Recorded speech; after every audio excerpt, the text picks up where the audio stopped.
Donc ça y est, nous avons récupéré l'ensemble des pièces comptables. Nous avons procédé à une numérotation selon la nomenclature que nous avons choisie et j'espère que vous avez choisi la nomenclature qui correspond le mieux à votre organisation. À partir du moment où vous avez choisi cette nomenclature, donc vous avez numéroté vos pièces et maintenant vous êtes prêt pour procéder à l'enregistrement dans votre comptabilité.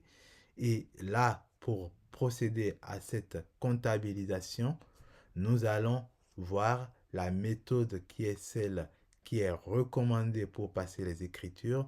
Je sais que beaucoup de personnes parlent de comptabilité simple où on va simplement faire apparaître dans un tableau Excel les opérations comme si on était dans un relevé bancaire. Nous n'allons pas procéder comme ça parce que ce n'est pas cette comptabilité-là qui va vous permettre d'avoir les réponses euh, de, que nous avons vues au tout début de cette formation sur les obligations en matière comptable.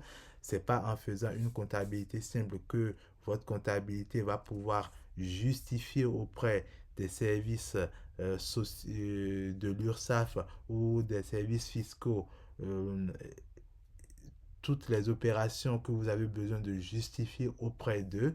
C'est pas avec une comptabilité simple que vous allez pouvoir garantir auprès de votre conseil d'administration ou de votre assemblée générale que l'association n'a pas de dette ou n'a pas de créances ou éventuellement a des créances dehors ou que sa trésorerie est réellement à jour. Ce n'est pas avec la comptabilité simple que vous allez pouvoir faire ça. Vous allez faire ça uniquement et exclusivement avec ce que nous appelons la comptabilité en partie double. Nous avons déjà vu ce dont il est question quand on parle de comptabilité en partie double. Nous allons revenir tout de suite sur cette notion de comptabilité en partie double, encore appelée comptabilité d'engagement.